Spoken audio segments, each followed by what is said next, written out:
Ladies and gentlemen, welcome to the Point Click Podcast. Our salesman.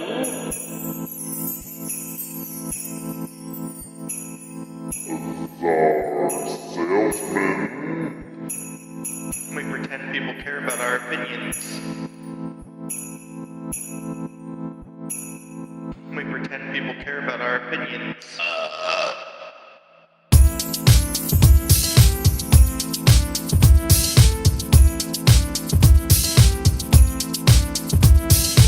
There's just a couple of good guys, virtue signaling their life away.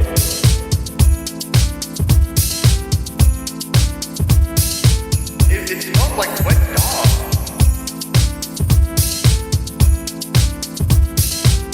We pretend people care about our opinions.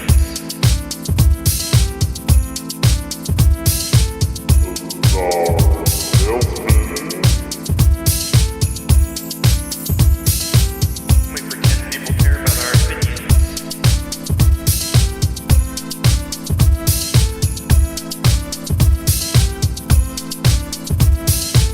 Ladies and gentlemen, welcome to the Point Click Podcast. There's just a couple of good guys, virtue signaling their life away. So stay woke, stay fresh. All right, ladies and gentlemen, welcome to the Point and Click Podcast. My name is John the Wise, and I have to sneeze. 1 second. Jesus Christ. That's a first. Professional podcast, ladies and gentlemen. Fuck. I thought I could avoid it. It was coming at me, and I was like, oh no, wait.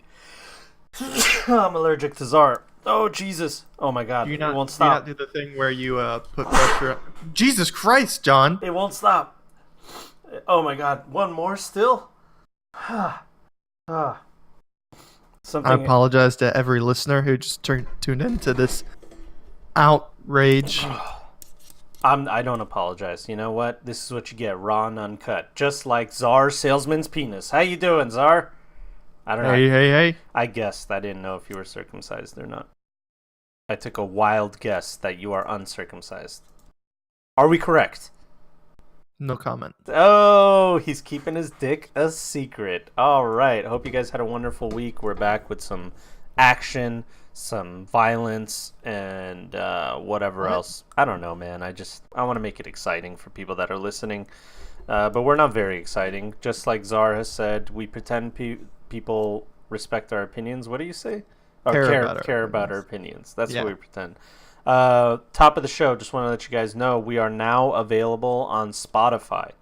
So if you go to Spotify and you type the Point and Click Podcast, you'll get a bunch of podcasts that are not our podcast. Then you have to click on View All. Then you'll still get some more that are not our podcast. Then you scroll down and we're there somewhere. But I already sent a fucking support ticket. How about Spotify's support ticket is fucking hilarious. I told them the issue and they're like, oh, thank you so much for, this blah, blah, blah, generic thing. And then they were like, okay, so follow these steps. Please reinstall the app. And I'm like, dude, okay. Really? And then they're like, what version are you using? What number? And then they said a few other things like, oh, change your SD card and your hard drive. That might be the issue. And I'm like, dude, it's your fucking search engine, okay?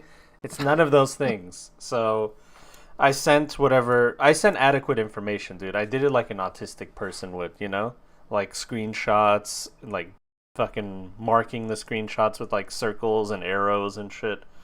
And yeah. So hopefully, they're on vacation on the weekends. Because the only person that works on the weekends is Czar. Damn right. And so hopefully it'll get resolved soon, but we'll see how it goes. We're there though. You just have to dig deeper, unfortunately. Oof, I'm digging. Yeah, so you go to View All and like scroll down. Look at all the podcasts that are not, they don't even have point or click in the name. There's one.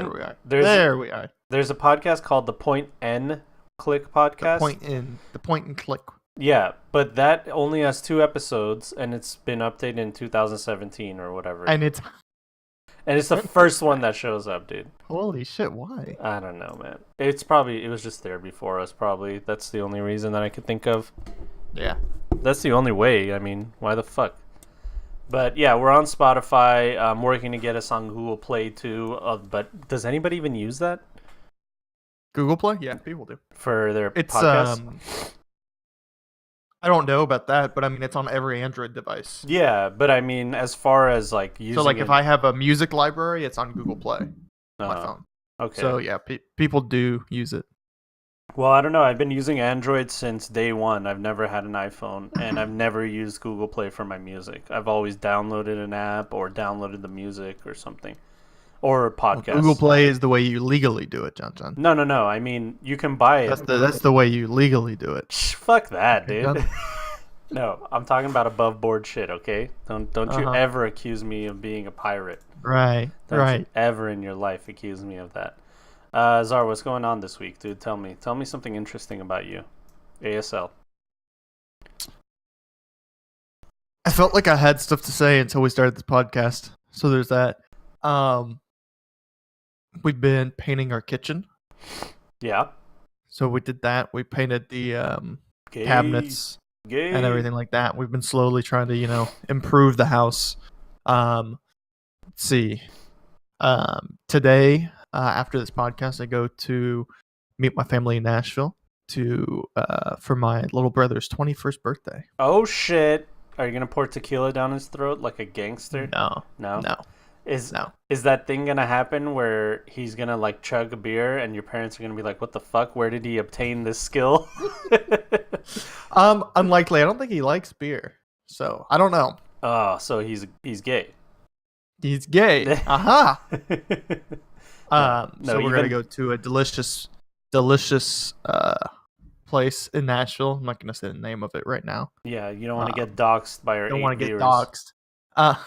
They got these. I'll send pictures because people already asked for pictures. I'll send a picture of the sweet potato waffle fries. Ooh, I like waffle fries. I like sweet potato fries. Have you had them from Habit?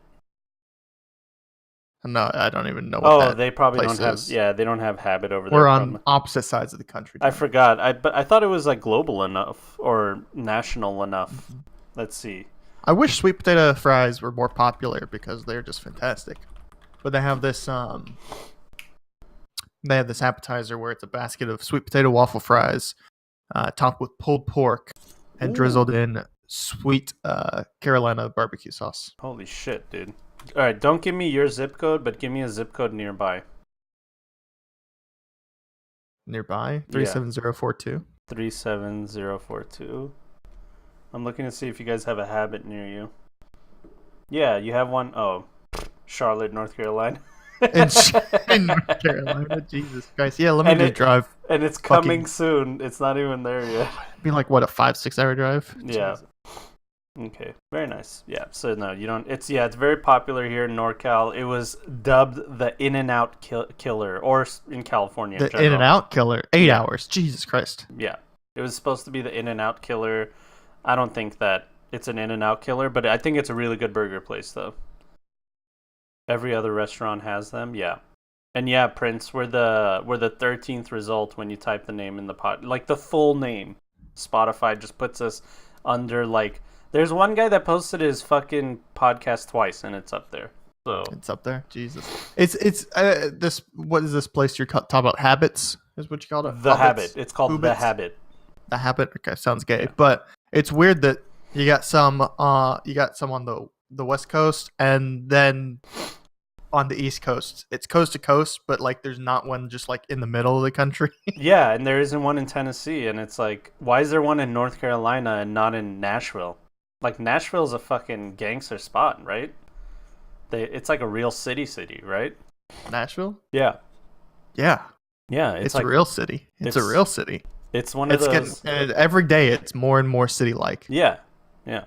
You see less cowboy boots and cowboy hats and more... Well, I don't know about that. You still see a lot. More beards and scarves.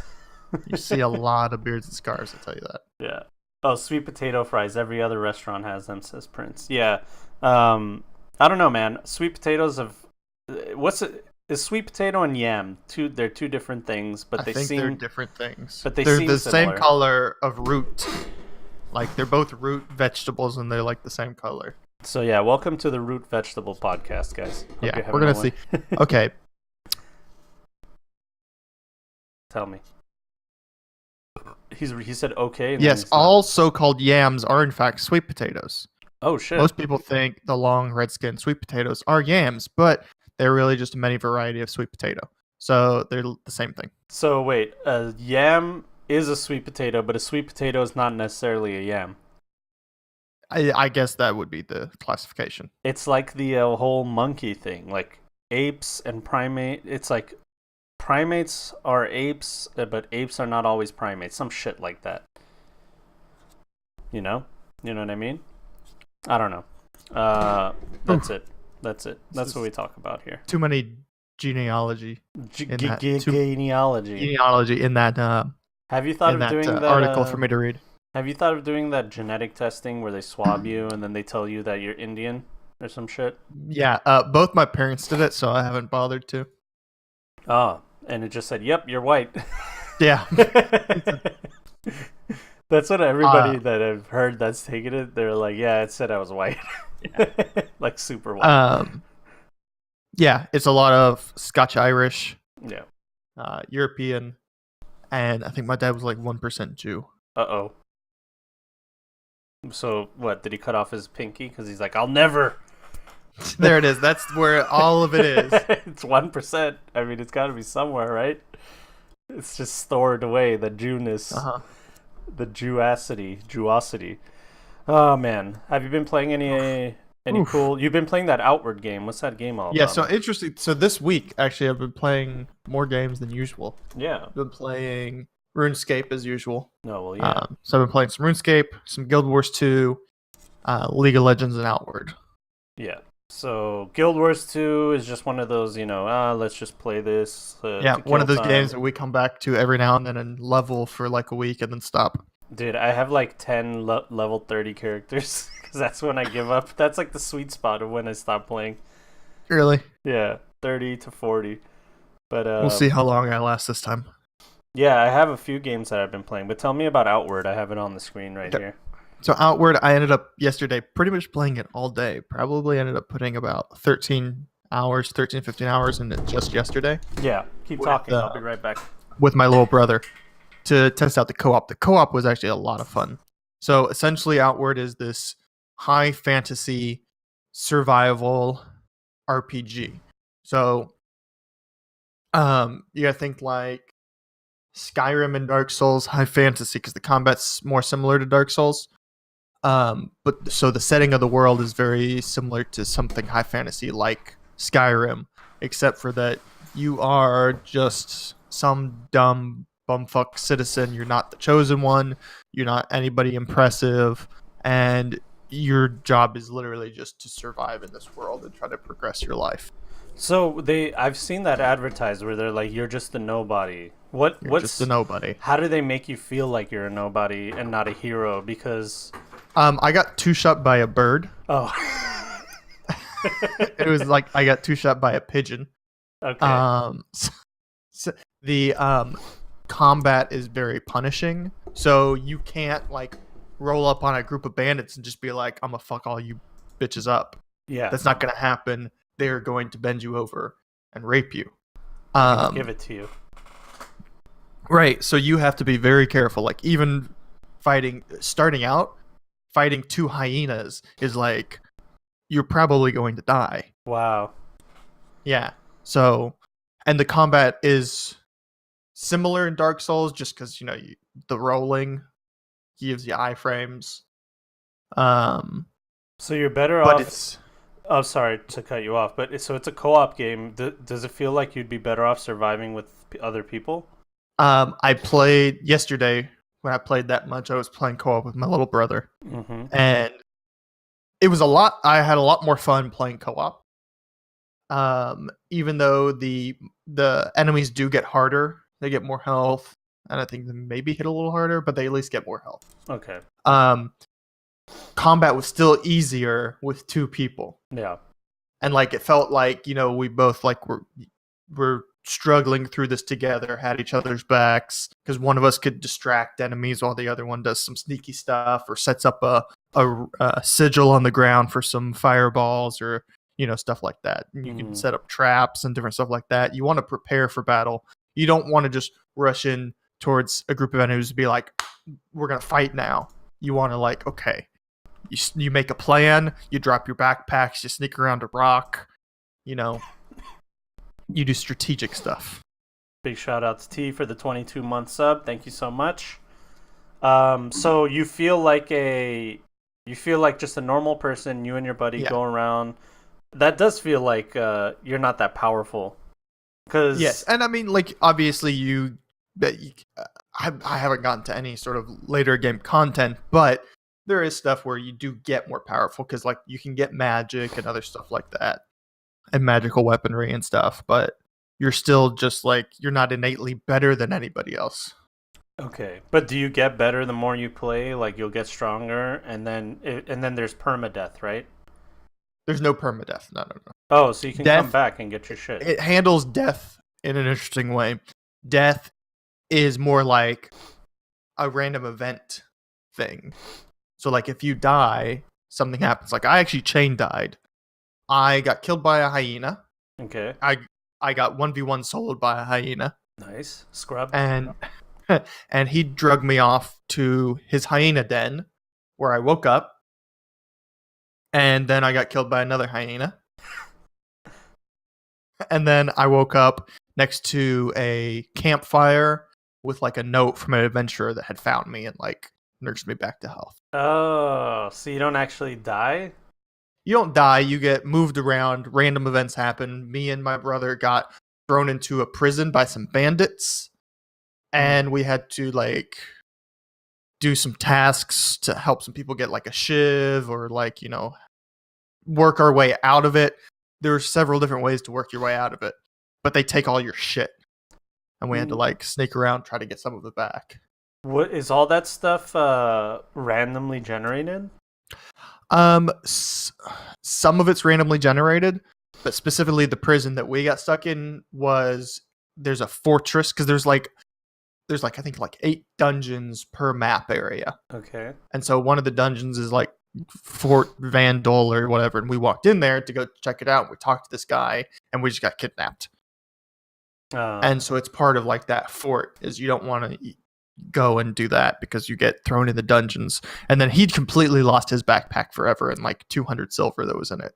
Oh wow. So I guess what my question is for example, in No Man's Sky, when you first start playing the game, you're oh my god, man, the possibilities are endless for these planets. Each planet is completely different, and right. all the the biomes are different. But after you play for a few hours, you're you see the blueprint of everything. You kind of figure out how they made it look like that. You're oh, they just repeat this thing because you keep seeing it all the time. And right. It's what I mean with this outward game is, you said, oh yeah, we ended up in one place then the other. Is there repeats where you're oh, I've already had this death before? Yeah. There's definitely a set amount of scripted things that can happen. Yeah. And I don't know if it's per map area or if they have different ones per map area that could happen. The hyena one, I got drugged to a specific hyena den that's on the map that you can go to later. Oh, okay. Or obviously, I died and had the same, an adventurer found you and dropped you off at his campsite. Mm-hmm. Different stuff like that. So there definitely is, obvious stuff like that, where it's you die, here's a roll of the dice. One of those things is going to happen every time you die. Okay, I get it. Well, it looks like a fun game, but I heard, first of all, it's $40, and it's it's $40. I've been telling people that the $40 price tag is the $60 price tag's ugly cousin. Yes, I'd say pretty much that. I don't know what I would price this game at. I would just drop it by $10 and say $30. Just wait a little bit. Yeah, because it is there seems to be a lot of content in the game, so I don't think it's overpriced at the moment. Mm-hmm. You know what I'm saying? I think maybe if they made it like 30, I think maybe it'd be better for the health of the game. Not Yeah. sure really. Yeah. But it's, like I'm having a lot of fun with it, and I've barely experienced the surface area of the content available. And you can't blame them for charging as much as they do, you know? Because Right, like, I they mean, have their own they're trying to reasons make and money. shit. And it's made by a small development group. There's only 10 people involved. So, of course it's like, a small group of developers doing it. There's problems with it, as you would expect, because it's just a small studio that hasn't done a whole lot. Mm-hmm. Dated graphics, not really a big deal. Some voice acting issues, bugs, or just not a lot of it. Again, not really a big issue. It's a game with a really good core and a lot of potential. So I have hopes for it because I would love it for it to do really well, for them to expand and add on to it, but also for hopefully they could get like a lot more resources and a lot more people to possibly make a sequel or, spiritual successor to it, like later on, that would be even bigger and more refined and stuff like that. So you think that would be better than like DLC and they plan on adding on to it. Okay. As long as it makes enough initial money for, I guess, Deep Silver to allow them to do so. I'll be honest with you, I wanted to play this game, but the $40 price tag kind of made me... That's why I think maybe if they had said, maybe if they had sold it like a 30. Yeah, I think 30, 30... I think a lot more people would see $29.99 and you'd be like, okay, yeah, right? Yeah, it's at least worth giving it a shot for $30. For $40, I was like, I'll wait, I'll see what people have to say about it, because it was kind of hyped in our circle of friends. But and then it came out, and then nobody was like, oh my god. Nobody but me and Sushi are playing. I know, and Prince likes it too, so...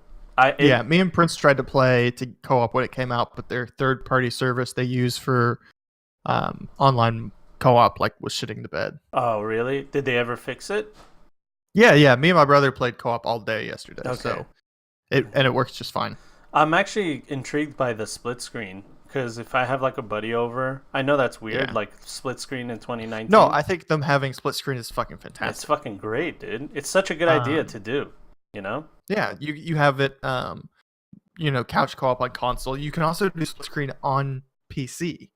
Yeah. You can have a friend come over and plug in a controller, and you can both play split screen on your PC. Is it more like intuitive with the controller than it is with mouse and keyboard? I play with a controller, but like my brother plays with mouse and keyboard, and I've seen streamers play mouse and keyboard. I haven't played mouse and keyboard because I just prefer to play with the controller. Yeah, I mean, it looks like it's designed really for controller, just from the way I'd say a lot of this type of game intuitively fits on controller better. Yeah.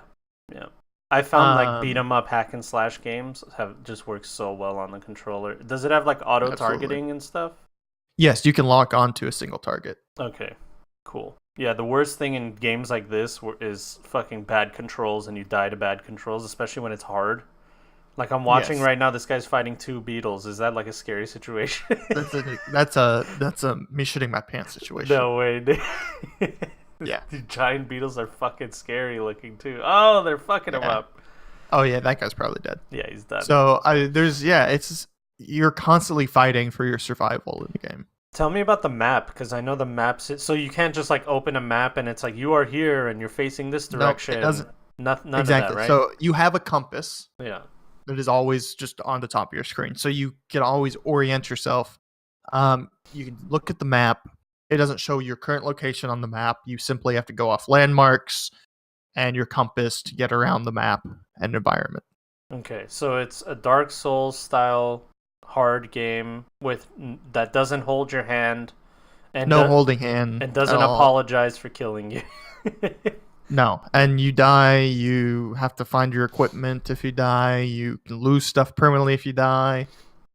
And you're constantly being like hit by environment, hunger, and thirst. Yeah. Okay.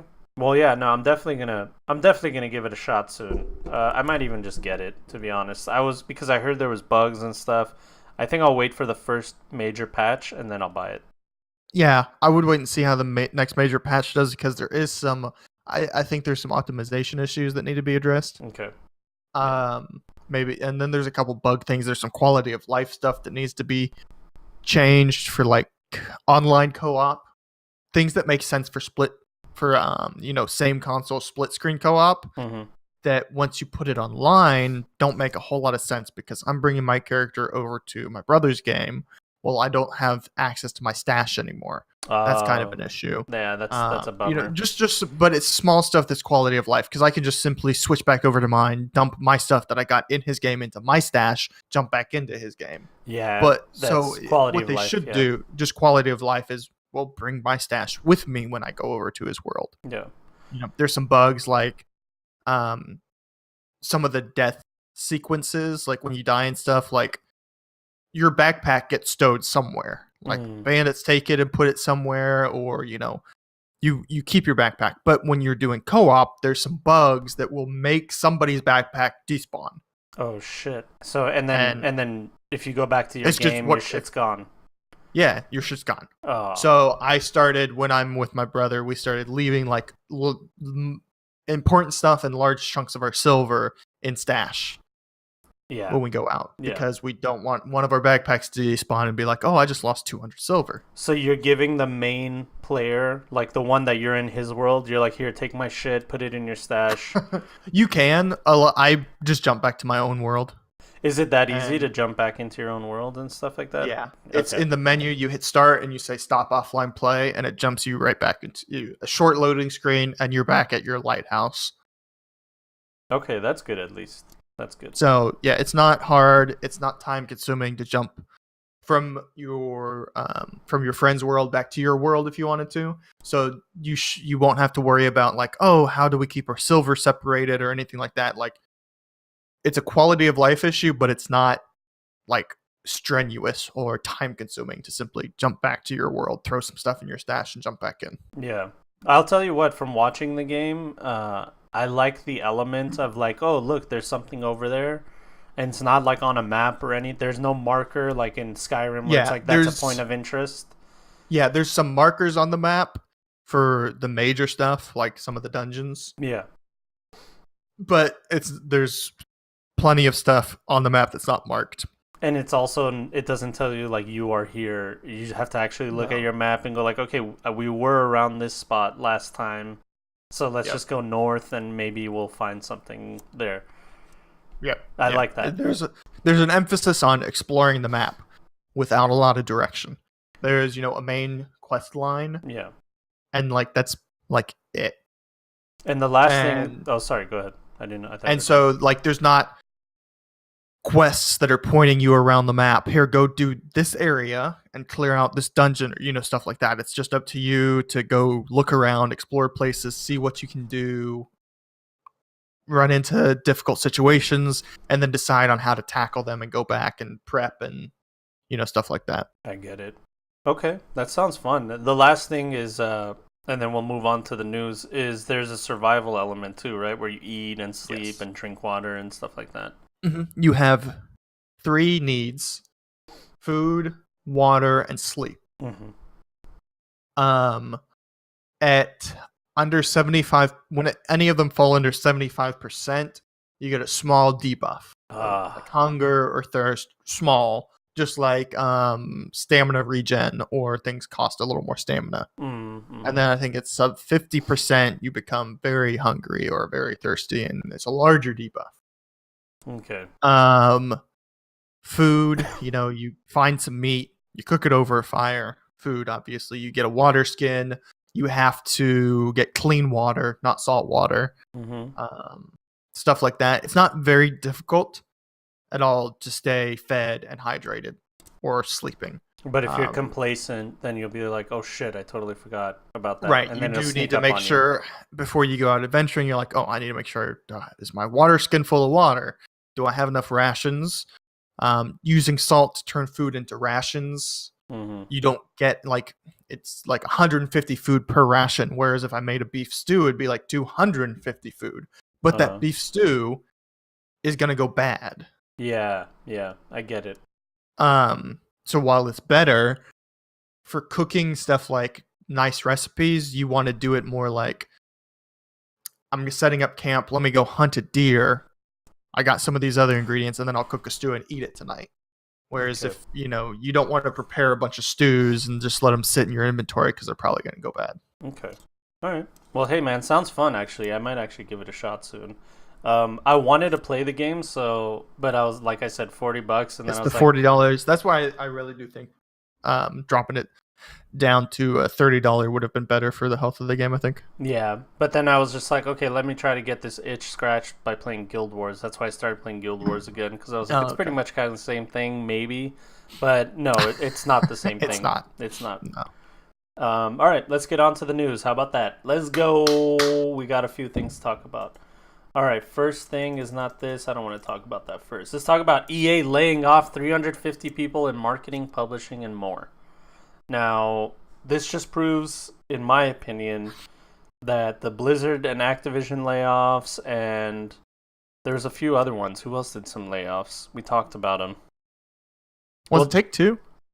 They could have, but I mean, multiple gaming companies laid off people. So people, Yeah, larger publishing companies laid off lots of people. and it was because of that bad fiscal year, I guess, of 2018. Yeah, it was, and it seems to mostly be like the title of this headline is saying marketing or support or other non-essential Yeah. um, divisions. And 350 within the people, business. 350 people is such a small percentage of employees. If EA, how many Yeah, people work for EA? I don't know how. Dude? I mean, I have absolutely. Yeah, I mean, percentage-wise, it's maybe not a huge deal for EA. I mean, they're laying them off because it's saving them money at some point, so it's at least significant. Yeah. But I mean, 350 is a lot of people. But again, it's likely non-essential divisions. I think it was like Activision Blizzard they laid off Publishing and esports. it was esports, marketing, and some support areas Yeah. like call center stuff. Yeah. So they downsized a bunch of that, ones. and they're actually going to reinvest that into developer spots, Mhm. right? Because better games. they got to refocus, right? Because we saw it was kind of like a bubble popping within the video game publishing industry. Yeah.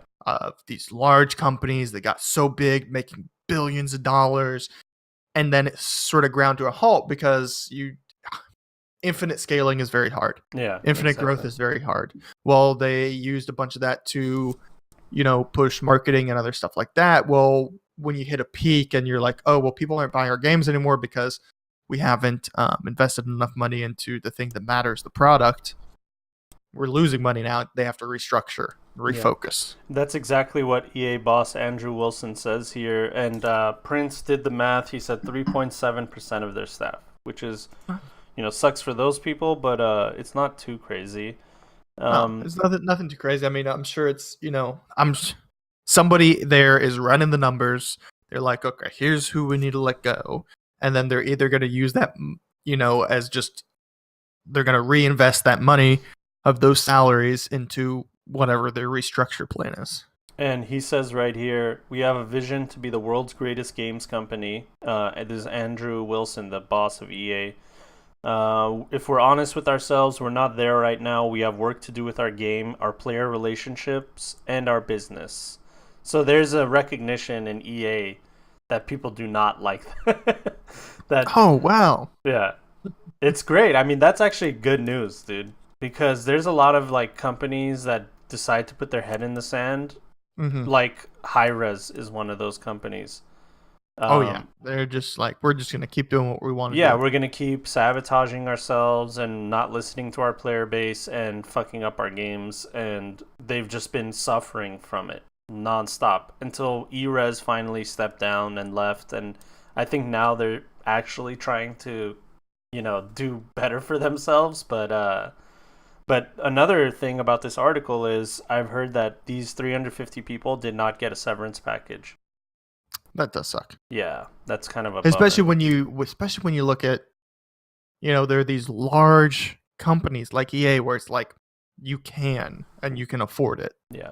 You know what I mean? So it's always really annoying when you see that. Of course, I know why they don't, because they're all about, bottom line, they're not going to spend stuff they don't have to.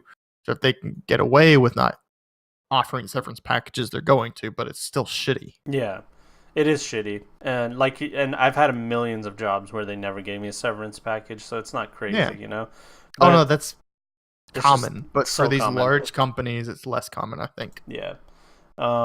And yeah, Prince is saying they've only been voted worst company in America several times, which is ironic because they still make billions of dollars. They make so much they've never not made profit, which is crazy. Right. What other company do you know a restaurant that could be hated but still be booming? Like, I've never heard of that. You know what I mean? No, because nobody's returning because they're the only place that makes burgers. You know what I mean? Exactly. Whereas game companies and publishers have that hold where they're the only ones that make burgers. Yeah, that's true. You want a quesadilla, you gotta, that's Activision. They make the quesadillas. EA's making burgers. So, well, I don't think, Prince says McDonald's. I don't think people hate McDonald's. I think they think it's unhealthy, but they'll still eat it. You know what I mean? But people love McDonald's fries. Fucking McDonald's fries are fire, dude. Right. There's always going to be something that draws them. So for like EA and these other things, the analogy I'm making with burgers and quesadillas is the IPs. Yeah. EA owns certain IPs. Well, you can hate EA all you want, but we know you want to play Madden or you want to play FIFA. That's their or big you one. want to play the next Star Wars game or, Titanfall or Apex or, so no matter how much you hate the company, gamers are such suckers for always buying certain IPs or being drawn in by these IPs that they love. Yeah, exactly. Yeah, and Prince says, I'm a FIFA whore, I buy it every year. Yeah, and he's not the only one. He's not the only one. Yeah, there's tons. So there's, no matter how much you hate EA or don't like their practice or something, there's only one place where you can get FIFA, and that's by buying EA. So if FIFA is your drug of choice, well, you got to deal with EA. Yeah, and speaking of the only place where you can get something, the only drug of choice that I have for Borderlands is Gearbox, and they just dropped their first trailer for Borderlands 3, ladies and gentlemen. And it got me hard. Yeah, it looks great. I like the new characters. The character design, the Gearboxes in the Borderlands series is so fucking good. Yeah, exactly, dude. I fucking love it, man. It looks fun. It's a new Borderlands adventure. It's not like... It looks so good. It looks so good. Yeah, I'm down Over to a billion guns. I have a question for you, Zara. You think they're going to have a battle royale? I mean, it's the perfect game for a battle royale, dude. You literally just randomly generate guns in a world and then just go boom. They have billions of guns, dude. Billions. That would be a balanced nightmare. And I think they would ignore balance because it'd have to be chaos. I don't think they'll do a battle royale, and I really hope they don't. I hope they don't, but I hope they open... I actually hope that Borderlands 3 is open to modders. That they have the Steam Workshop or whatever the fuck they need. Because the modding community will make the battle royale and stuff like that. You know what I mean? I don't think that they need to officially make it. So yeah, I don't know. I just want them to do what they do well. Yeah. Which is make Borderlands. Yeah. It's a co-op looter shooter that's just fun as fuck to play. It's so fun, funny, great. It's good time killer. At the same time, it's so satisfying getting like an item. It's just like the loot. They've always been really good in both their previous. Well, not both. They've done 4? Yeah. But there's only like 3 main titles, 1, 2, and 3. But there's like 2 other ones. They're like prequel and an offshoot or something, right? Yeah, and that prequel is just pretty much Borderlands 2B, is what I would call it. You know what I mean? But like the loot in all of the games has always been just fantastic. So good. There's a huge enough variety of it. You get it enough. It's just good. It feels good. The guns feel good. The variety feels good. Yeah. You can play up to 4 players still. Yeah. So hell yeah, get a group. When it comes out, I'm getting Borderlands 3. Yeah, no, for damn sure. Well, sure, we're gonna be playing a lot of it. Yeah, and I hope it's not $60, but I think it will be the big 60. Oh, price it'll be tag. 60, buddy. Yeah, it'll be 60. It's a AAA high polished game. Yeah, I know. Those days are not over yet, but I think it's worth it for Borderlands. I fucking love Borderlands, so I can't wait. 100%. I'll pay $60 for There's this Borderlands. fan theory that I didn't get the article, but it's so far fetched. Apparently, in this trailer, there's two numbers that you see, 10 and 1. So people are thinking October 1st of this year God. it's gonna come out. But it's such a far fetched stretch of like, freeze at this moment, and you see a number 10, and it's like, okay, maybe, but we'll see. Prince says, should I play the old Borderlands games, or are they dated now? The only Borderlands game, in my opinion, that you should play is Borderlands 2. I don't think any of them are dated. They're not dated. I think they all hold up. I just think I think the second Borderlands like fixed the things in Borderlands 1. Yeah. Like the quality of life, the loot is better, the variety of guns are better. The pre-sequel is not as good, the story. I think 2 is like the sweet spot of like good story, good game, good guns, and it's I'd fun. agree with that. It's really good. If you want to play Prince, let me know. We can play. I'm always down to play. I think both of us own it. Yeah. On Steam. We all own it. So that's the win. It's good if you don't want to wait for Borderlands 3 and you want to get a taste of what Borderlands 3 is gonna be. I don't think Borderlands 2 is full priced on Steam. No, I'm sure you can get it on like GOG or something for like $10 or yeah, you probably can. G2A, I know we're not supposed to be talking about them. Oh, they're terrible for developers, but dude, I'm a consumer, okay? I'm a consumer. Yeah. Borderlands 2 is $5 on Steam. There you go, $5 on Steam. I mean, that's pretty much free. So, there you go. The fuck?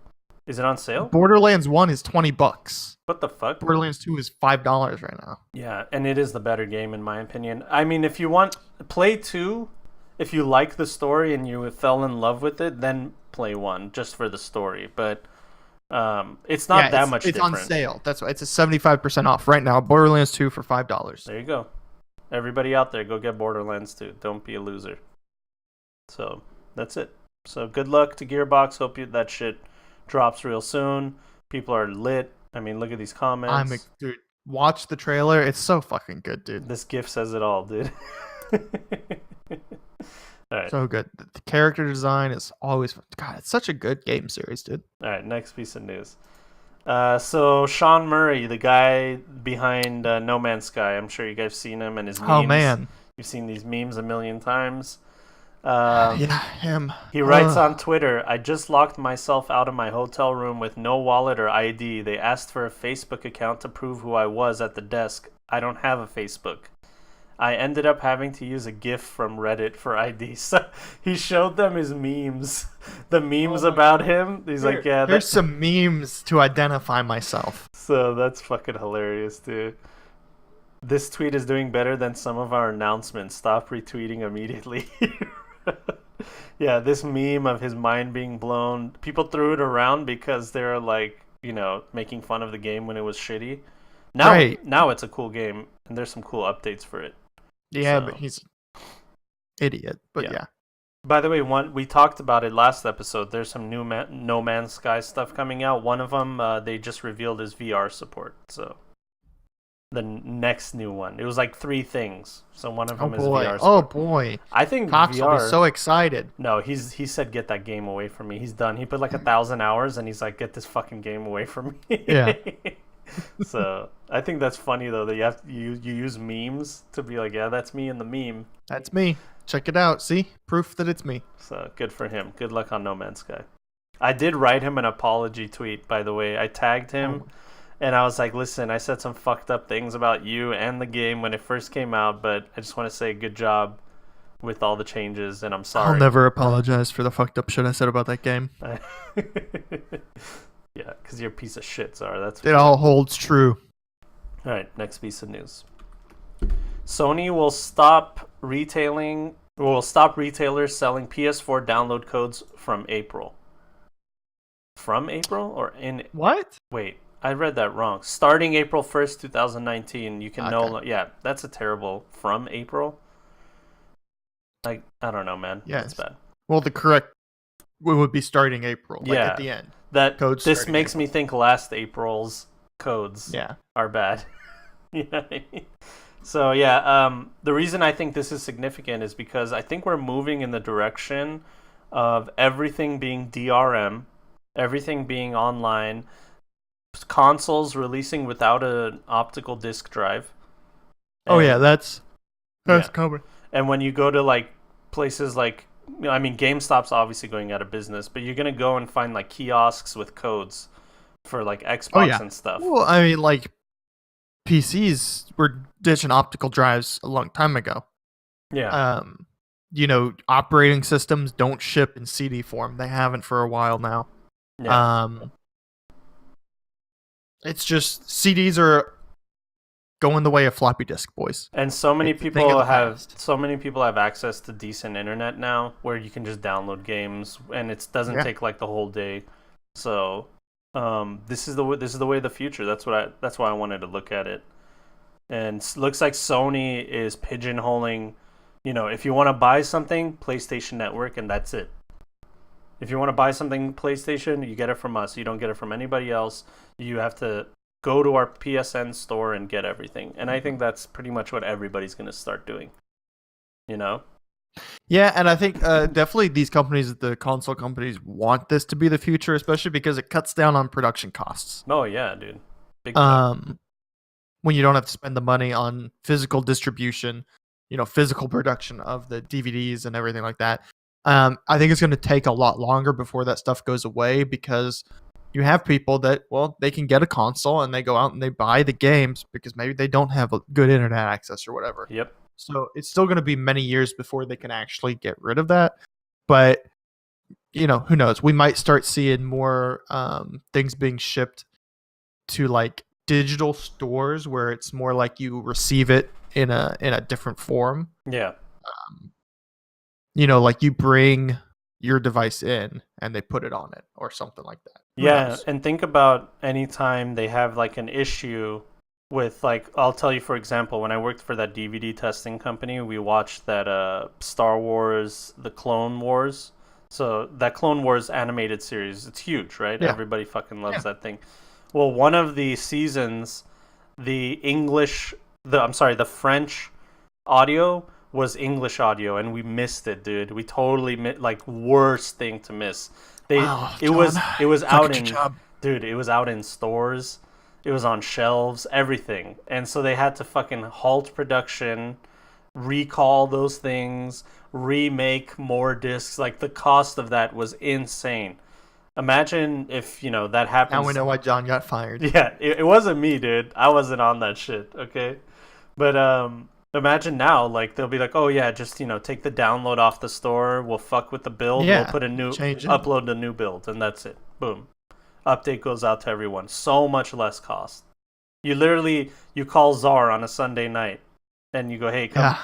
come in and Come fix in. this You shit. gotta change this. The camera's all fucked up. Your shit got all fucked up. Oh, there you go. It's back. Yeah. All right. Next piece of news. Let's move on. The future is now. Hell yeah.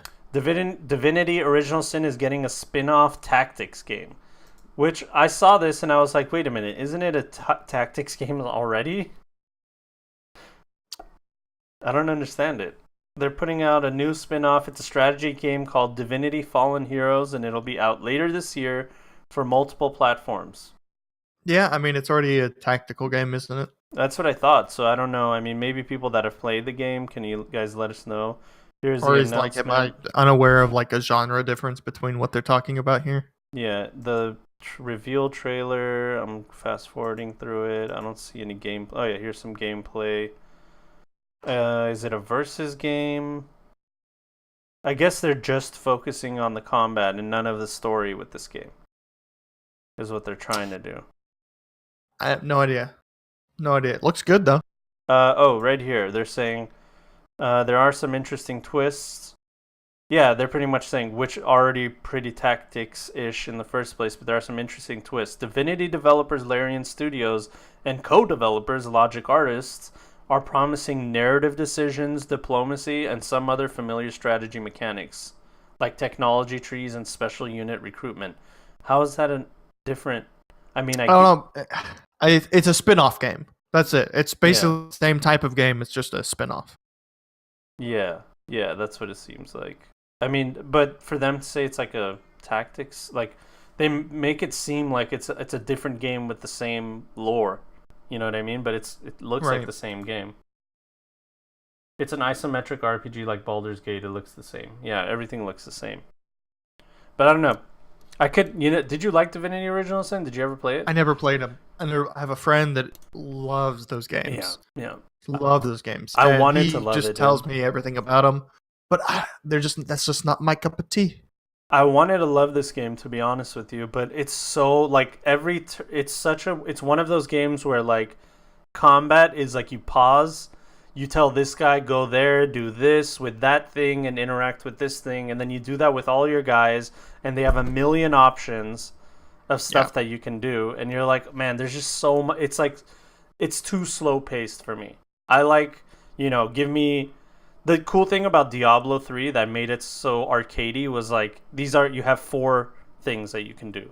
These are your four abilities, and that's it. Like, you have other abilities that you can put in that slot, but when you're fighting, these are the only things you can pick. Divinity Original Sin is like, here's everything that you can do. All your buffs. You have lots of options. Yeah, so many things. You can interact with environments, and if people love that kind of shit, it's amazing for them. But for me, it was too many options. You know what I mean? I didn't like it. I like it to be more basic, and yeah. But that's just me. So you're a simple lad, John. I guess I am. And simple lads have been waiting 7 years for this next closed beta game. Mountain Blade 2 Bannerlord is finally getting a closed beta. Jerking off in the chat right now. Yeah, he had the lotion ready, dude, and now he has applied it. And this guy Fraser Brown says, "I can't believe it's happening in my lifetime." But I never played this Mountain Blade game. Prince told me about it. Prince was telling me about it as well. Yeah, he told me about it. He was like, "You can go play Warband. It's a really cool game. There's no magic. It's all fucking." Knights on horses with swords and mounts and blades. That's what it is. Yeah, it's about blades being mounted. Mounting your blades, blading your mounts, and all of the above. In your hand. That's it. That's my blade. Why don't you mount my blade, baby? It's a pretty big deal. So apparently from what Prince has told me, Mountain Blade 2 is the best version of all the games, and they've been waiting for an update, and after 7 years they're finally getting a new update. I guess is there just a resurgence of this type of game coming out? I still see people playing it on my friends list all the time. It's like Skyrim. It's one of those games that people just keep going back to. You can just keep playing. Yeah, apparently. Like Borderlands? Yeah, exactly like Borderlands. Warband is the better version, says Prince. The update itself was concerned with multiplayer skirmishes where players can beat each other up in 6v6 battles. You'll also be trying to capture and hold points like in Captain mode, but there are no bots, just you and the other players. Oh. Battles are asymmetrical with powerful armored knights charging into pitiful serfs who've just been tossed a sword. He told me, I said, so is it like Dynasty Warriors? And he said no. But then he explained stuff that sounded like Dynasty Warriors. So I think it's one of those games where you just have to play it. You can't really... I guess so, because I can't explain it. Yeah, you can't really explain it that much. But like he said, we've been waiting 7 years for this sequel for 7 years. So the fact that it's in closed beta is crazy good news for people. And Mountain Blade Warband has overwhelmingly positive reviews. Yeah. Like, Jesus Christ. Yeah. Holy shit. Yeah, so it's one of those games that flew under my radar, or I always saw it around, but I never gave it a shot. And now I want to revisit it, so I'm probably going to play it soon. And that's it. Just watch some videos on it. Yeah, I mean, that's the only way, right? All right, next piece of news. Oh, yeah, so I saw this post on Reddit about Cyberpunk 2077. Apparently, in a GameStar interview, they said that you will not have a game over screen unless your character dies. Meaning, if you fail your mission, you just keep going. It's just like, that's just how life is. Yeah, you failed now. The guy that you were supposed to rescue died. That's it. Dead. That's it. He's dead. Now keep going. I really like that idea. The idea of like you can't go back and do the mission. Like it's done. You fucked up. There's a lot of those games where they're like, "Hurry, we need to go rescue this and that," and there's no timer. There's nothing. There's nothing to like feel that urgency. You're like, "No, you know what? I'll go back to town and sell my shit." And then every now and then you'll be like, "Hurry, we need to help him." And it's like it's been I'll be there in a minute. I'll be there. He'll be all right. And do a side mission, run into something random. Yeah, so I like the idea of like, okay, if you want to, do shit like that, well, the guy will die and that's it. And now you have a reputation for letting somebody die. I feel like there's something in between the lines with this game that seems like it's groundbreaking, and I don't know what to put my finger on. It's like the same kind of thing that Skyrim captured, where there have been open world games before Skyrim. There have been games similar to Skyrim before it, but there was something about the way they executed that game that was just like a perfect combination. And I think Cyberpunk is kind of going to do the same thing. Very likely. I mean, Witcher 3 almost kind of did the same thing, right? Yeah. It was almost. I mean, pretty much. I mean, it used a lot of systems that had already been used before, but I mean, it was still like a culmination of a lot of different types of systems and technology, which is what Skyrim was when it came out. It was a culmination of a lot of work that they had done in previous games that other RPGs had done that culminated into this, oh man, dynamic weather, dynamic events, main quest line, you can do your own, the huge world. Like, it was just a culmination of so many things. The Witcher 3 was similar in that aspect, just a culmination of so many great things. Yeah. So I think that very likely Cyberpunk 2077 is going to be very similar. Just all this collective work that these RPG developers have done in these types of games is just going to be in this game, and a lot of new stuff too, possibly. Yeah, and I mean, it's an FPS shooter that looks so clean from the way, and they said that's like preliminary shit, and it looks so good, dude. That's kind of like a big thing in itself. Yeah. A first-person shooter, open world RPG.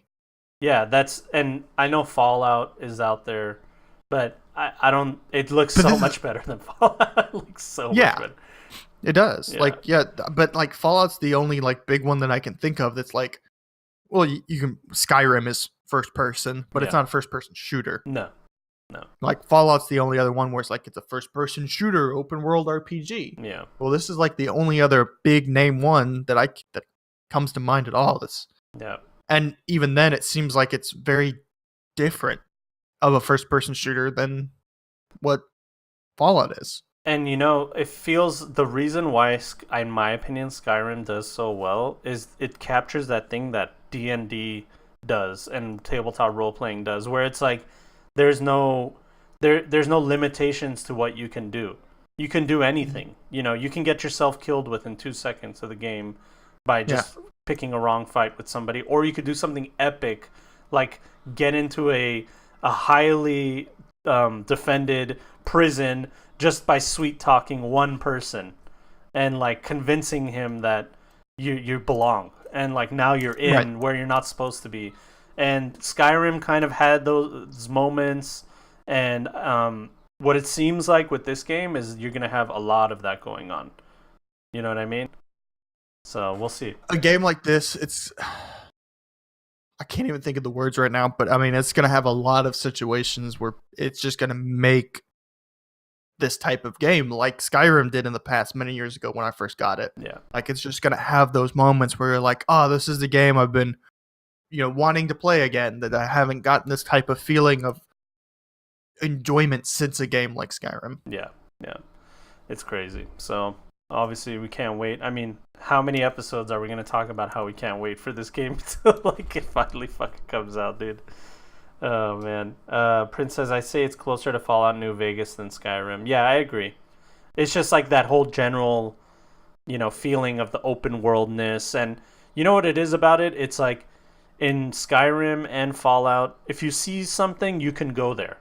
You see a place, you can go there. If it's a building, most of the time you can go into it.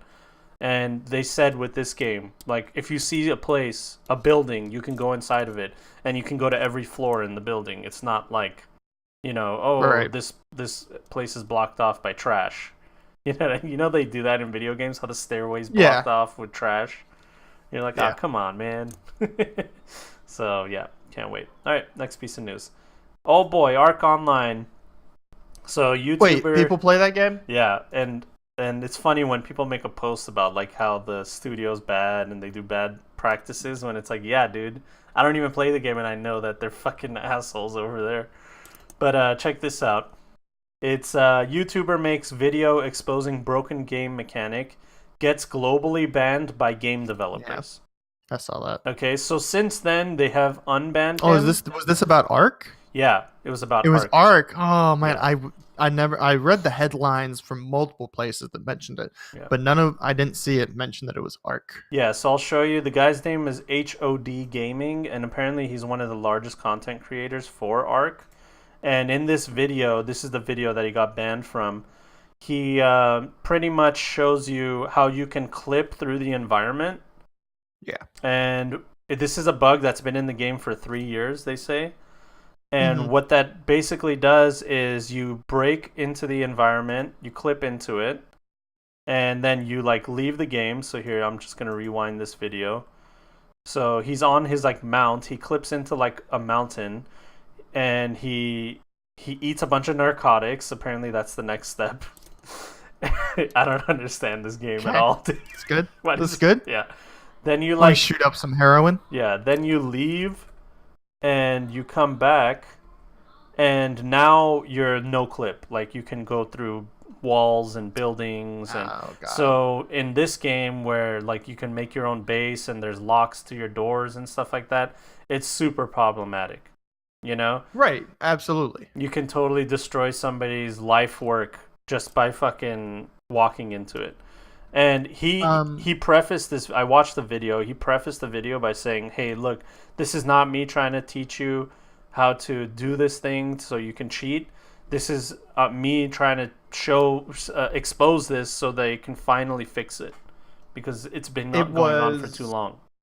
Yeah, and because I had read a couple things, I don't know how I missed that it was Ark, but that he has had for years has put in tickets about everything that he mentioned in the video. Yeah, So he made them aware of it to the point where they stopped responding to him. Like he can't get a response anymore. yeah. And he's had open tickets about this For 3 these years, glitches dude. and stuff for years. Yeah. And they have done nothing about it. So he's attempting to force them to do something about it by mass exposing it. Yeah, which is admirable, to be honest with you, because then he got globally banned. Globally banned. Then he had to go to Reddit and get the Reddit army behind him. And why is there a fucking gorilla with a hat on his head? I don't understand this game. But yeah, so this is the update. HOD Gaming has been unbanned by Wildcard's but Wildcard's statement was pretty much damage control in response to this and didn't address anything about the actual exploits which HOD got banned for in the first place. It's the usual "we are working on it" that we've been hearing for 3 years. And the official statement is right here. They just say like generic marketing stuff. We provide a fun, safe environment. When someone is banned as a result of our code of conduct, there's an appeal process. And like they said, we didn't just ban him because he exposed the bug, or he appealed it and we looked at it. So, and that's pretty much it. They didn't say anything about how they're going to work on this specific issue, or they're sorry for I wonder if that means then that they are physically incapable of fixing these issues. Yeah.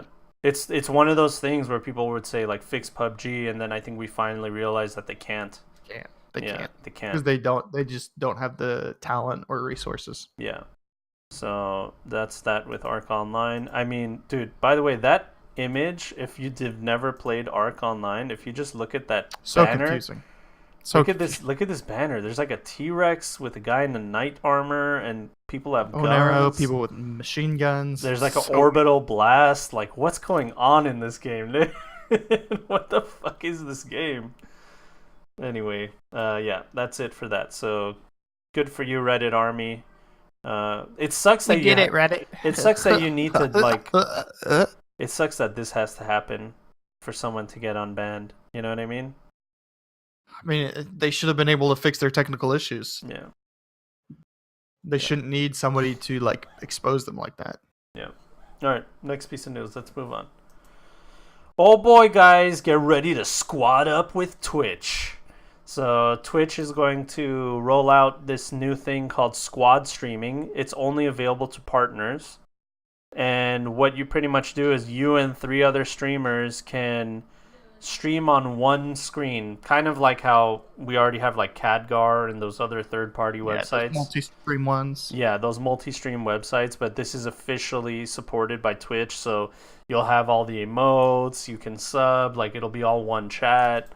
And it seems like a cool idea, especially for like certain games. And Gearbox said we might have a great game that's great for this. Yeah, you might, huh? You might. You might. So there's that, it's kind of a bummer that affiliates can't do it, but I kind of get it. It's going to be rolled out. Yeah. Starts partners, goes to affiliates before it goes to everybody. Exactly. And there was a lot of backlash from Ninja, Dr. Lupo, and Tim the Tatman. And they said why the new squad streaming on Twitch is broken. Mm-hmm. So the way that they said it was, it has to do with muting audio. So if you're watching a stream and you mute the audio, you're no longer counted as a viewer. Which is ridiculous and bogus. I didn't even know this. Yeah. So you can mute huge. your browser on the top. They gave you a workaround if you just mute. You right-click on your tab and you hit mute tab. Yeah, or when there's audio site or whatever, so you can still have the Twitch still sees it as you have audio enabled. Yeah, but you don't hear the audio, so Yeah. you're counted as a viewer. I completely forgot about that. It's such a shitty thing that removes you as a viewer. Yeah. And Ninja said, "Bro, I probably have 100,000 viewers a day then, and everyone just mutes me." Right? Yeah. While the entire group admitted to muting the audio of all but one channel, Dr. Lupo pointed out that squad streamers are likely to see a major spike in views at the beginning, followed by a massive drop. Yeah. Yeah.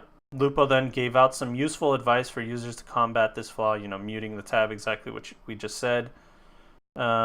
And then Tim the Tatman said he was not impressed, arguing that Twitch should still count said users as viewers even if they mute a stream during a squad broadcast. 100%. I think it has to do with the advertisement, because if you mute the broadcast when the ads play, it's also muted.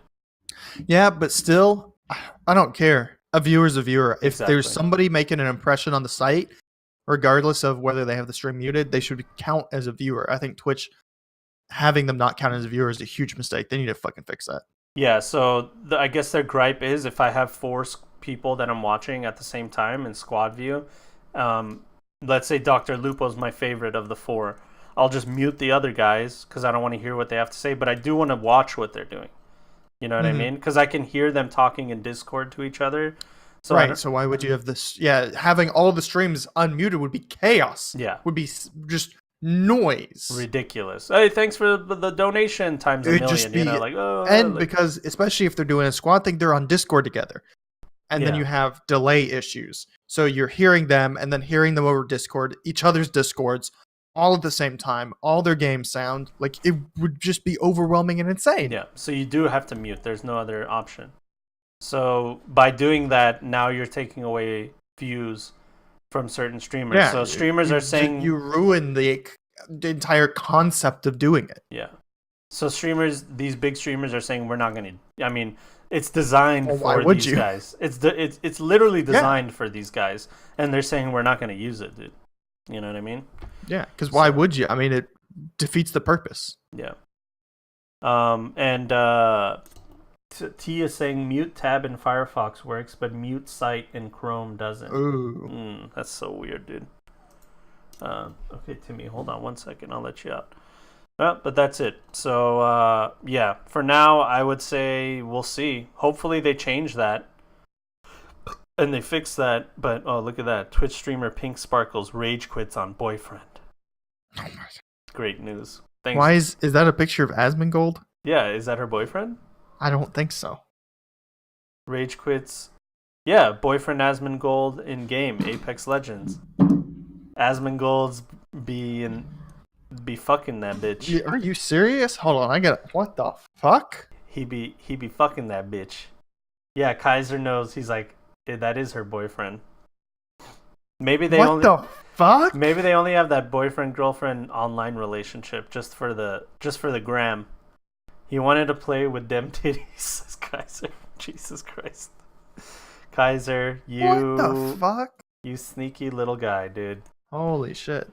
All right, let's move on to the next piece of news. Let me let my dog out too after I read the title. Skyrim Grandma will be an NPC in the Elder Scrolls 6. Hell yeah, boys. Her name is Shirley Curry. She's an 82-year-old grandma, and she's known on YouTube for her Skyrim videos. I think she posts them once a week or something like that. But she's been playing Skyrim nonstop, and she's an old lady. She's a sweet old lady. I remember hearing about her when like Skyrim was at its height of popularity. Yeah, and look at this. They're going to make her a full-blown NPC. I mean, how fucking sick is that, dude? Imagine you're fucking the next Elder Scrolls game as an NPC. And my question was, is she going to be essential? And pretty much... I don't know. I just think it regardless, even if they just have her walking around some town, I think it's fucking awesome. Well, but essential means, I'm not sure if you're familiar with that term. That means they're unkillable in the game. Like, you cannot kill that NPC. Oh, we can't kill Grandma. So that's what I'm wondering. Is she going to be essential? Can you romanticize her? Yeah, because like in Skyrim, the essential ones you can kill them, quote unquote, kill them, but they just kneel for a short period of time before getting back up and fighting you again. So that is gonna be interesting if you can't kill her. I mean, who knows? Yeah. I feel like they would want to make her essential just so people can't kill her. Yeah. I mean, all the kids in Skyrim are essential, so you can't kill kids in Skyrim. Yeah, you can't even hurt them. No, you can't. And so yeah, what if we want to fuck? You know, can we fuck? That's what I want to know. That would also be funny if she could just one-shot you if you ever regress on her. Yeah, they do need to make her like so powerful, dude. That'd be sick. That'd be really sick. All right, next piece of news. So good for her. Shirley Curry, living the dream. Let's see, does she have a statement here? Yeah, this means a lot to me because I would be extremely happy to know that somebody else was playing with my character in a future Elder Scrolls game. That's awesome. Because she was...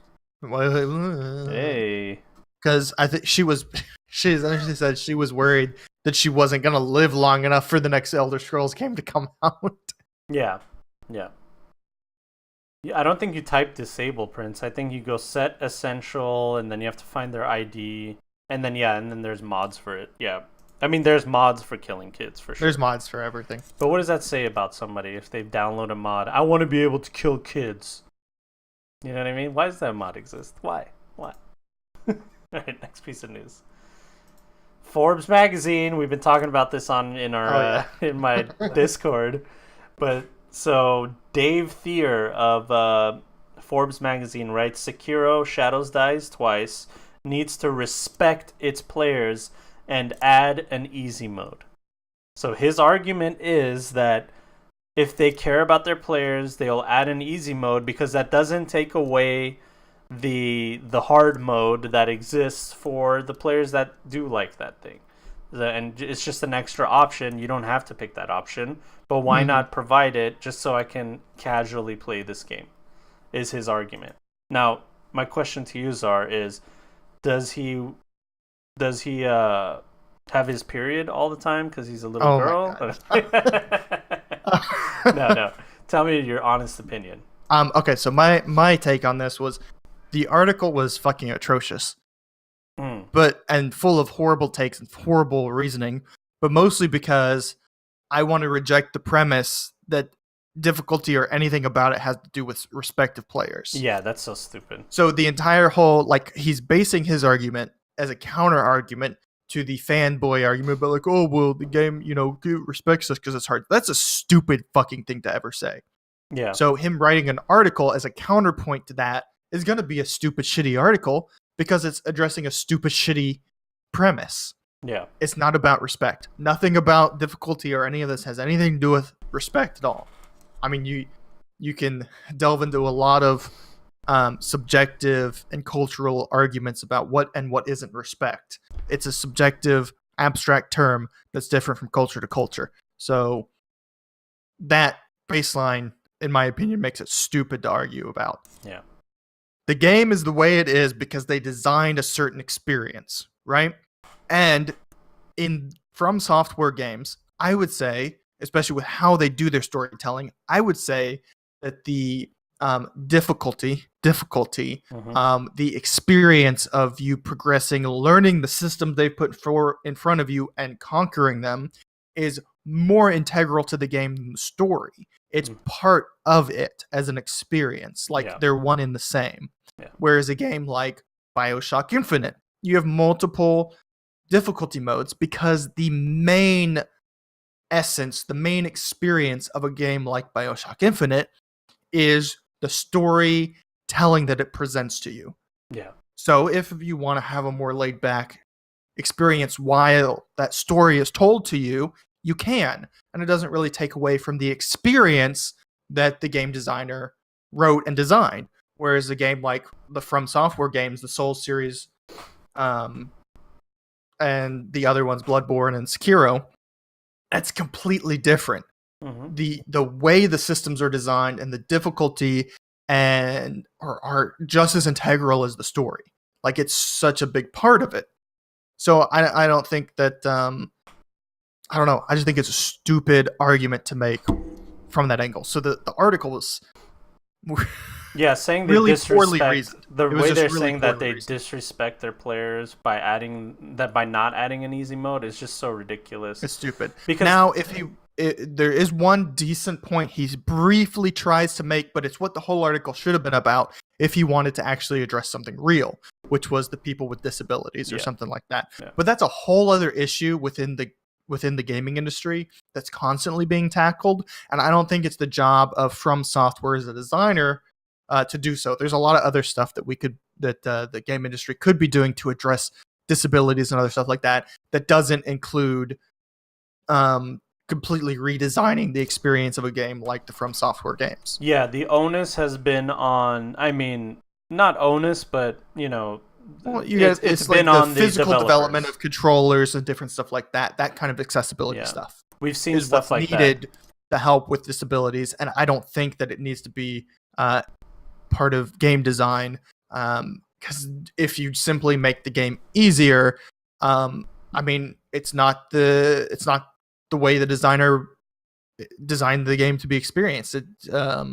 Yeah, they're not like, oh, let's make an easy mode. Let's make a mode of our game for people that don't have arms.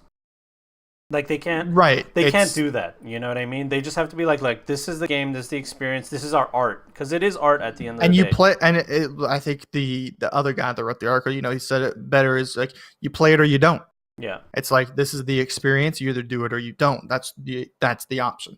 Right. Yeah. And it's very valid. And yes, when you design something, especially a game or anything like that, you will have people that play it or they don't, or you have some people that maybe not be able to. And I mean, that's the choice that From Software makes. Yeah. The term is called accessibility. You know, your phone has it. If you check your settings on your phone, there's accessibility options where the text is huge, or if you only have one hand, there's ways that you can just use one hand on your phone.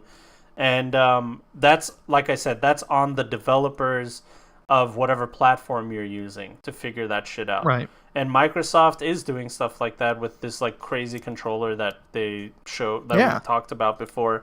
And that's on them. I get it if the game is too hard, especially for someone that has a disability, but they can't cater to a minority of people. And I mean, they can, but that's on the creator to decide whether that's important to them or not. Yeah. One, whether it's important to them or not. And if it's not, that's fine. And you can have an argument about it, whether it should or shouldn't be, but that's their decision. It also is on them to decide, where does this harm the integrity of my design about the game?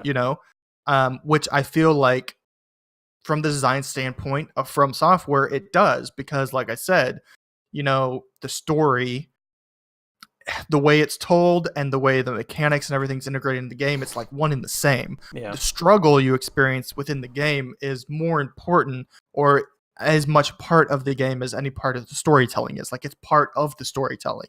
Yeah. Which, by the way, I don't know if you guys have seen it, but there's people on Twitch that have disabilities that have beaten Dark Souls. I've seen a guy that just uses a mouse Yes, thing, absolutely. you know, And which again shows that, I mean, which is accessibility is important to an extent, yes. But like it's I not said, it's on the stopping. designer to, decide to what extent that's important. And the hard nature, the difficulty of the game is not stopping people with disabilities from playing the game. That's the fact. I mean, we've seen it, you know. Yeah. So I get the argument, but it's not a good argument. And yeah, like Prince said, people have beaten Dark Souls on a DDR pad. Yeah, I've seen that. And moving on to the next article that we've been talking about, it's crazy that another Forbes guy wrote it. Yes, And I actually love this strategy. yeah, Forbes completely capitalized on the discussion by presenting both sides of the argument from internal sources. that's it. And as you can see, it's Eric Kane. He's a senior contributor, and he has 2 quotes from Albus Dumbledore and Yoda. The Yoda one, the greatest teacher failure is. And his argument, which he, by the way, calls out the other guy, he says, my colleague David Thier is at it again. At it again. So I love that. Calling for From Software to add an easy mode to the studio's latest game. He says the irony, of course, is that the game is, by default, set to easy mode. You can activate hard mode partway into the game. For the truly masochistic, that is an option. That is a choice. So he's like, it's already on easy. You right. know what I mean? So I liked how he countered it. And I think near the end, he does again talk about how it's not about respect. Yeah. Like, he doesn't get hung up on the bad premise about respect, which is what I liked about his rebuttal to this. Is he just he briefly mentioned the respect in there by saying choice isn't always respect, or they're not synonymous, but he didn't pose that difficulty is respect or not respect, because that's a ridiculous premise to set up. Well, so I liked his counter to it a lot better. And he pretty much told him, like, dude, there is already an easy mode. You're playing the easy mode. Yeah. There's a harder mode, so... He's like, you are playing easy mode. What else do you want him to do? You want him to, like, double your XP and, give you that all-powerful weapon that one-shots everything? Is that what you want? So, yeah, I like this... and, I mean, I guess we covered everything on this. I just really like that Forbes decided, you know what? They just have 2 guys that have different opinions, and they're like, you know what? Each of y'all fight it out, throw up your articles, and they capitalize on that way. Yeah. They present both arguments right there, and I think that's a fantastic strategy. Yeah. As far as getting your clicks on topics and stuff. Yeah, and I mean, another game that I haven't played the Dark Souls series. But another game that's extremely hard is Enter the Gungeon. It's one of those games that's like, you play it and you're like, there's 5 levels and the last boss has 3 stages or 2 stages. And you're like, what the fuck? How do you even get past the first level? That's how I felt when I first started playing the game. And eventually I decided, okay, you know what? I'm just going to keep fucking playing this game. I'm going to play it as well as I can, try to get better at it. And eventually I beat the game, and now I'm like, it's like the sense of accomplishment that I couldn't believe that I couldn't get past the first level, and now I'm like, yeah, I easily can beat the game anytime that I want, Yeah, and I mean, that's what games have always sort of offered. Yeah, exactly. All right, last piece of news. Frick off, Forbes. Last piece of news is Google and Facebook got tricked out of $123 million by a scam that costs small business billions every year. So basically, this guy from Lithuania would just send Google and Facebook invoices, fake invoices. He would just make it up. Like, here, I'm billing you for, whatever third party shit that they would do. He would just send a bill to them. And, the accounting department, they get thousands of bills all the time. And they didn't vet anything. They're just like, just pay it.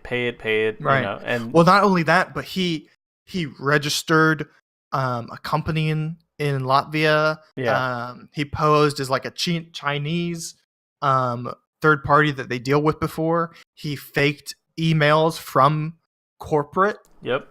From people in the corporate offices. Like, I mean, so it wasn't just like just random invoices. It was like, I mean, he was set up and ready. Yeah. Like, He had stuff to send with him so that people wouldn't ask questions. He knew what he was doing. It seemed like he knew people that worked at Google. Yeah, he did or his Facebook. research. He didn't just go in blind. Yeah, because I can tell you right now, if I've worked for a major company, I know how their emailing structure works. I know, Oh, absolutely. I know how things work. Like, if I wanted to, I could probably give somebody some insight, on how to, send it. If somebody asked me, how can I scam? Or a list of names, or even just yeah. a signature, or... If somebody asked me, how do I scam that company, I'd be like, dude, fuck you. I'm not going to give you that information. But if they asked me, questions oh, yeah, how did you guys do emails? Or if they asked you how you scam this company, I'm going to give you millions of dollars. Yeah, exactly. I mean, $123 million. Holy shit, dude. He did it over, 2 years, from 2013 to 2015? Damn, dude. And then it took him this long to figure it out. Wow. I wonder why he got caught. That's what I want to know, because it's from the articles that I read, it sounds like it was only between those 2 years, 2013, 2015, which means it's been 4 years since he's done anything. Oh my God. With Facebook and Google. And they recovered all the money. So... That's crazy. So, I mean, poor guy thought he'd gotten away with it for 4 years. But what's crazy is, how did they recover all the money? He had all the money. He didn't even spend it. It said that he offered to relinquish $50 million, and the other $73 million is unaccounted for. Nobody knows where it is. Genius! He'll do jail time for 10 years, come out, and he's a 73 millionaire. So, I don't know. But yeah, I mean, if you can do it, I guess, if you're willing to sacrifice the payment of years of your life. Yeah. So, yeah, that's crazy. I love a good scam, dude. Don's always looking for scams. That's it, guys. That's pretty much it. Well, anyway, we're at the end of the podcast. He probably put in Bitcoin, says Kaiser. Yeah, that sounds right. That sounds about right. Oh, yeah, he hid it somewhere. Yeah, somewhere real nice. But that's pretty much it for us, guys. Ooh, can you put $73 million in your butt if it's on Bitcoin? If it's on a thumb drive in Bitcoins. If it's on Bitcoin, dude. That's the future, dude. Money is going to be on a little credit stick that you can fit up your ass. You can smuggle millions of dollars through the prison system. All right. Anything you want to plug, Zara? Not shit. No stream, nothing? You're not going to come back? No stream yet. I might be doing outward streams in the next few months or something. Who knows? Yeah. Who knows, John? Prince said he just got Borderlands 2, so we might actually have to play that now. So I can't, because I got to go to Nashville. That's fine. I might play with you later, Prince. Make a new character and shit. Yeah, for me, nothing much. Stream every day. As always, you can find us on Spotify and iTunes and YouTube now. For Spotify, you have to look a little bit deeper to find the podcast, but it's there. So is the Wise and Sassy podcast. And please make sure you guys subscribe to our YouTube channel and, like our videos, share them, and stuff like that. And yeah, that's pretty much it. Anything else? Nada. Okay, guys, have a wonderful week. We will see you guys next week for some more video game news, dick jokes, and everything in between. We love you. Bye. Ladies and gentlemen, welcome to the point. Oh, and thank you everybody that's been supporting and giving us articles and stuff like that. Okay, bye.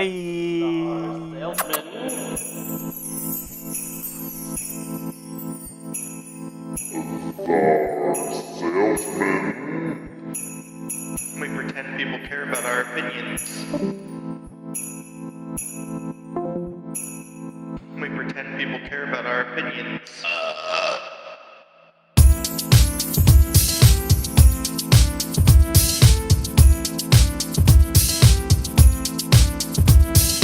They're just a couple of good guys, virtue signaling their life away.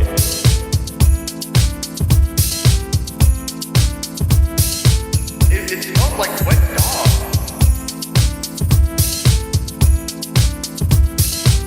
We pretend people care about our opinions.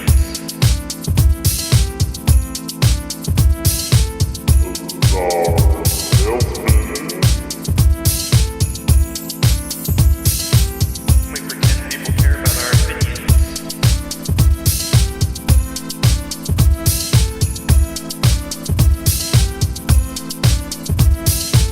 Ladies and gentlemen, welcome to the Point Six Podcast. life away. So stay woke, stay fresh,